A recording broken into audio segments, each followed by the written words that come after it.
deputados, pessoas aqui presentes, em especial aqui nós temos produtores rurais, presidente da FUNASUL, Maurício, em nome do qual eu cumprimento todos. Nós entramos hoje com esse pedido da CPI do CIMI por entender que nós já fizemos tudo o que podíamos fazer como parlamentar que somos, procurando socorro, pedindo que se restabelecesse a ordem no nosso Estado, que se cumprisse a Constituição Federal.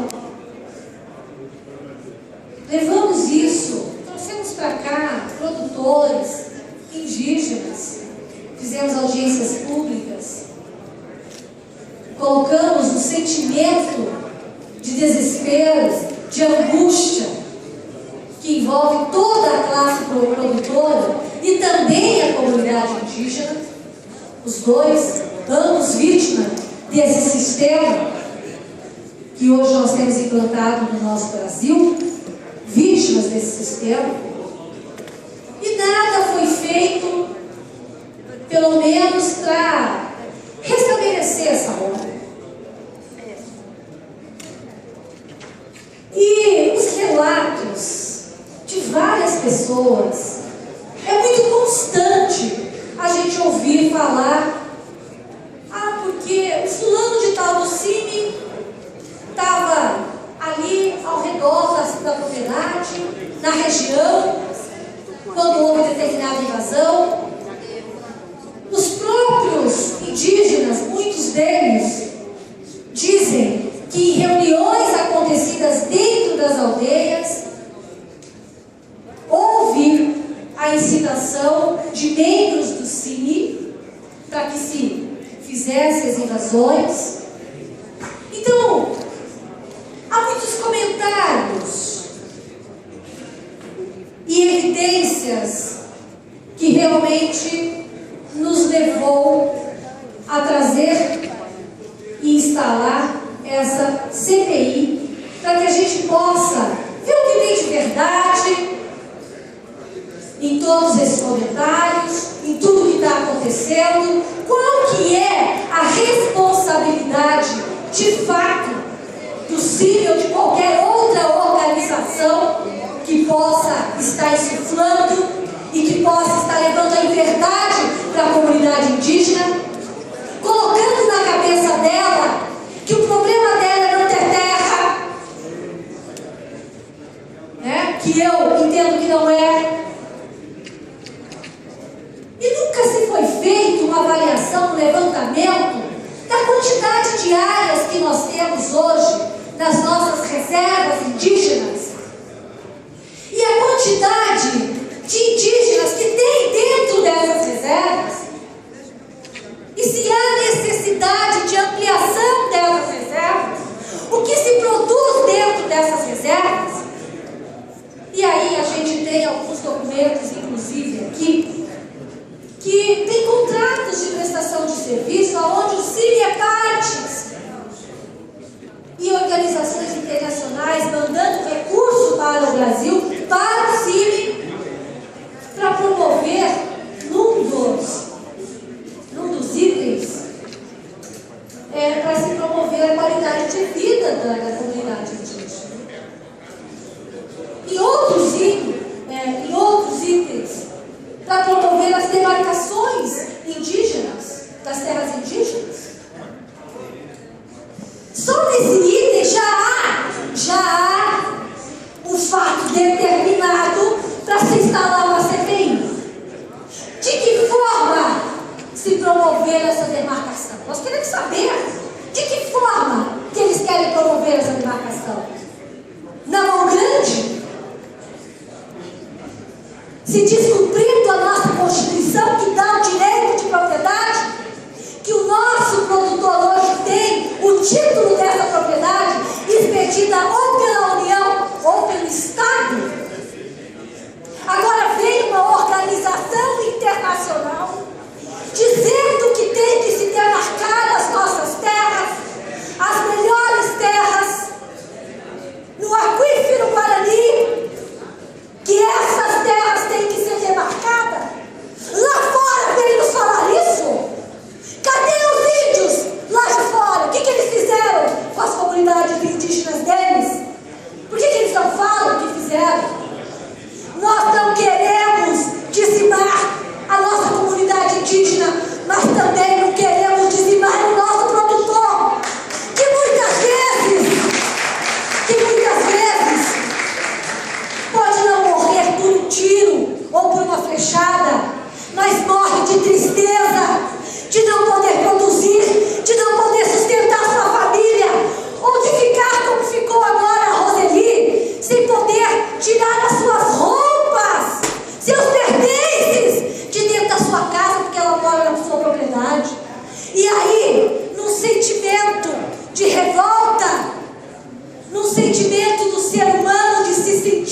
e dissesse: isso é meu, o que você faria?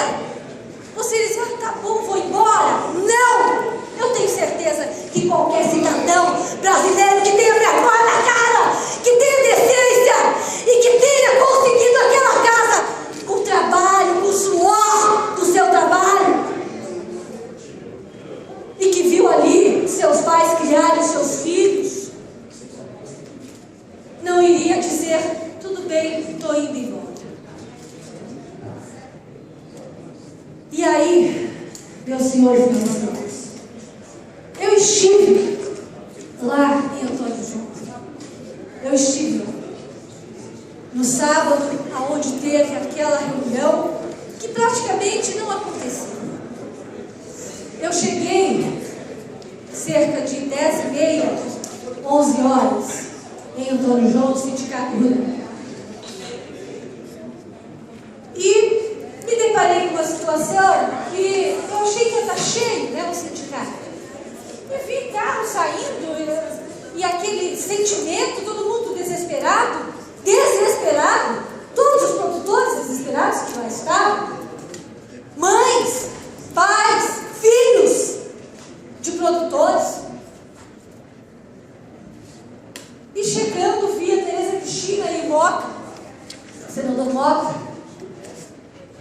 Falei: olha, o que aconteceu? Cadê os nossos produtores? Tomara, acabou. Deputado Zé Teixeira, eu vou permitir a sua palavra, a sua parte, porque o senhor é dos deputados, ou talvez o deputado que mais conheça e, com certeza, mais sofre com essa questão indígena em nosso estado. Depois eu vou continuar com o relato dessa reunião do Sindicato de Antônio João. Deputado, quero parabenizar a Vossa Excelência, tema do trato da tribuna, porque evidentemente é uma apreensão a todo o estado do Mato Grosso do Sul, independentemente dele ser produtor rural ou não, porque o alimento que a cidade usa é feito de campo. A roupa, medicinos, a carne comendo, o arroz, feito de campo. O que tem sustentado esse país é o campo. Quando Vossa Excelência fala sobre a possibilidade da CPI já tendo assinatura, eu evidentemente tenho que confessar o que eu penso. Onde que nasceu a diretoria do CIMI em Mato Grosso do Sul? Em Dourados, se não me falha a memória, em 1972 ou 77, criada pelo saudoso bispo Dom Teodardo. Foi lá que nasceu o CIMI de Mato Grosso do Sul, que é o Conselho Missionário Indigenista, que veio para substituir os jesuítas, que eram pessoas do bem, que ensinavam os índios. Os índios não eram civilizados quando o Brasil foi descoberto, então eles ajudaram na civilização e fazer o bem aos índios. E parte do CIMI, na minha visão, também faz o bem. Existe a parte boa, existe a parte que não é boa. E todo setor tem. Todo setor tem. Eu nem sei se tem fato determinado para que essa CPI seja aberta. Eu ainda não consultei o meu assessor jurídico, porque o que tem do CIMI, fora aquilo que nós entramos no seu site em Brasília, e vemos todas as inverdades que eles publicam lá, certo? Quando que começou os estudos antropológicos aqui em Mato Grosso do Sul? Após a criação do CIMI, 72, 73, então, tem ação aí, que talvez Vossa Excelência pode não ter conhecimento, que foi ainda por o saudoso advogado Remo de Teruel, que defendeu os produtores rurais lá no Panambi. Só para completar o Ministério da parte, lá em Douradinho. Então o processo existe desde 1970 e tantos, antes da divisão do Estado do Mato Grosso do Sul. Por quê? Porque lá quando se criou a colônia, reservou 79 lotes para os indígenas. Como não tinha indígena, quantos lotes eles usaram? 12. Eles têm lá 360 hectares. Quem que está com os outros 65? Os políticos do passado pegou o nordestino e foi lá e pôs dentro do lote que estava reservado para os índios. Mas naquela época não existia a criação de reserva indígena em Mato Grosso do Sul. Por quê?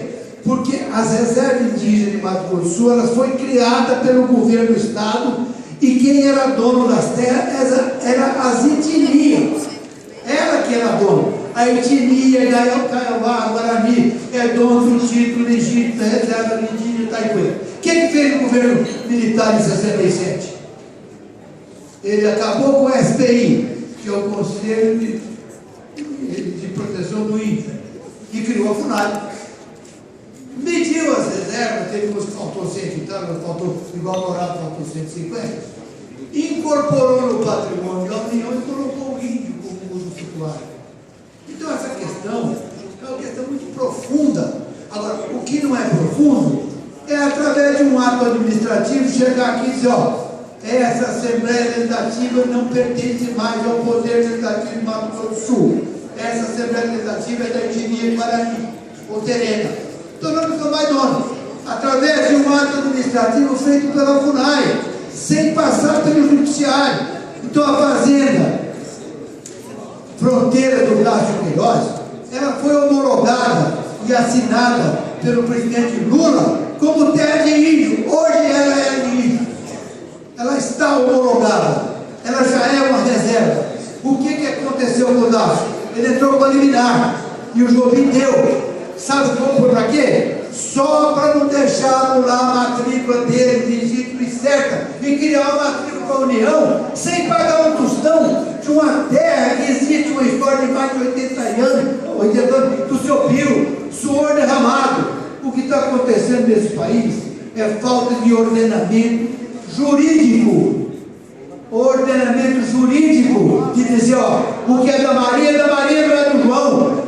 O que é do Pedro é do Pedro, o que é do índio é do índio. Só que essa coisa do índio é falácia. O índio não é dono de nada. O índio usa a terra que pertence à União, o patrimônio que o índio usa, que é tutelado pela FUNAI, é o patrimônio da União. Quando discute, ó, até de índio, quando discute, ó, houve retomada, houve ocupação, tudo mentira. Não existe ocupação em coisas que não está desocupado. Quando o índio agride o produtor rural, é invasão mesmo. A imprensa mesmo diz, ó, o índio ocupou a fazenda, ocupou o quê? Ele invadiu, depedrou, roubou os cavalos, matou. Isso é falta de autoridade constitucional. Eu estou aqui, deputadas, para lhe apoiar nessa CPI. Até eu aconselharia a Vossa Excelência, o proponente, está tramitando no Congresso Nacional, na minha visão, duas peças. A 71 e a 75 na Câmara. 215.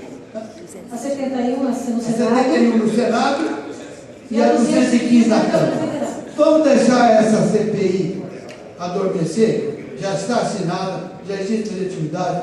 Vamos esperar votar essa PEC 71 lá no Senado e talvez a 215 na Câmara. Vamos ver se esse governo clareia, mesmo sem dinheiro, mesmo duro do jeito que está, mesmo apresentando um orçamento com 80 bilhões de déficit. Vamos ver se conseguimos. Muito obrigado. Bom, eu entendo o seguinte, que a CPI, ela não interfere em nenhum momento no técnico, no 71, não interfere. O que nós queremos aqui é desmistificar essa questão de que a gente ouve muito, muitos relatos, não é de um, não é de dois, não é de três. São muitas pessoas falando e dizendo que tem provas, e aqui a gente tem algumas, invasões de terras. E nós não podemos continuar permitindo, deixando que um conselho, talvez não seja nem um conselho, talvez sejam pessoas, né, que se dizem do conselho, ou que sejam do conselho, e que a Igreja Católica não sabe nem o que estão fazendo. Então nós queremos hoje saber qual que é a finalidade, qual que é a atuação, e nós temos nomes que são carimbados, que toda vez que a gente conversa com alguém, eles falam: olha, o Nereu Schneider estava lá, olha, o Flávio estava lá, do Sírio. Eu quero saber se isso é verdade. Nós, deputados, não podemos dar uma sopa primeira. Olha, nós temos que saber a verdade. Esses caras vão ser chamados aqui, essas pessoas, esses cidadãos, vão ser chamados aqui, para a gente ouvi-los. E quem for preciso chamar aqui para nós ouvir, nós vamos chamar aqui para ouvi-los. Agora, o que nós não podemos é fechar os olhos e deixar o nosso produtor padecendo e a nossa comunidade indígena sendo massa de manobra dessas pessoas, seja ela quem for. É isso. E vou dizer uma outra coisa: não tenho medo de retaliação, não tenho medo, que algumas pessoas disseram para mim: oh, você não vai mexer com esse Sírio. Eu não estou mexendo com o Sírio, eu não quero mexer com ninguém. O que eu quero é que a verdade venha à tona. O que eu quero é restabelecer a ordem do nosso país, principalmente no nosso estado. Agora, não dá mais para a gente se acovardar, para a gente fechar os olhos a tudo de errado que vem acontecendo no nosso país. Que me desculpem os integrantes do PT, que me desculpem, mas o PT está sendo um desastre e está sendo mal com a nossa presidente Dilma frente à presidência da República, porque não se toma decisão, não se tem atitude. A gente vai lá e pede para o ministro, olhando nos olhos dele: socorro, ministro, socorro! E nada se faz. Teve a morte do indígena em Finlândia, teve a morte do indígena agora em Antônio João. E mais uma vez eu queria responsabilizar quem? Quem? Por essas mortes. Não dá mais. Nós precisamos de restabelecer a ordem no nosso país, a paz no campo. Não vamos colocar a guerra.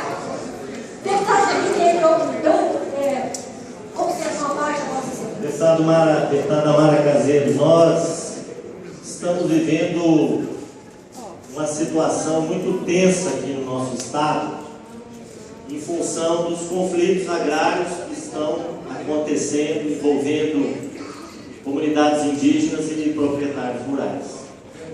Eu acredito que neste momento nós temos que ter responsabilidade. E enquanto parlamentares, nós temos que primar pela busca de uma solução pacífica e definitiva para esses conflitos. E se nós tomarmos a posição de um lado, defendendo os direitos de um lado, e nós acusarmos o outro lado da incitação, da violência, do desrespeito à propriedade, etc., eu acredito, nós não estaremos contribuindo para a busca de uma solução.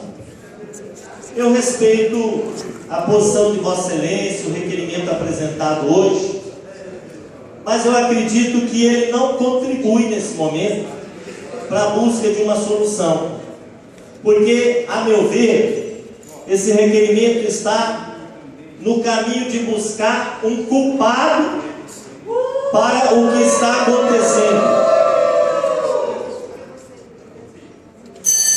Eu vou pedir aos presentes dessa casa que mantenha aí a ordem e o respeito à hora que está na tribuna. Por favor. E, na verdade, a culpa do que está acontecendo é do Estado brasileiro, que no passado titulou as terras que eram tradicionalmente ocupadas pelos índios, as pessoas que hoje estão ocupando essas terras. E na época o governo era do PT. E vários governos se passaram e nenhum governo deu uma solução para esse problema. Então hoje, nós temos que pressionar o governo federal. Vossa Excelência conclua a parte da minha O deputado Zé Teixeira falou meia hora numa parte dele aqui. Deputado Zé Teixeira, deputado pelo que eu concedo outra Uma parte, parte, só que isso, Vossa Excelência Só para possa. concluir então. Deputado, eu queria 10 horas e 58 minutos, o governo expedindo a metade Ah, fica encerrado Vou então. permitir a Vossa Excelência, em nome da liderança, depois se quisesse negociar, usar a palavra. Bem, deputado Peliquempe, eu entendo o que o senhor está dizendo.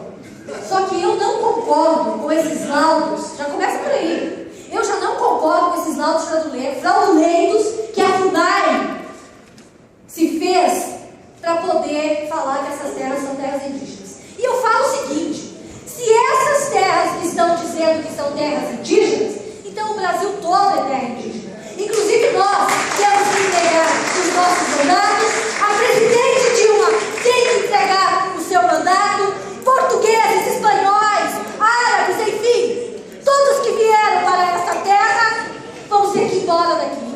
E aí? Bom, para mim, eu entendo.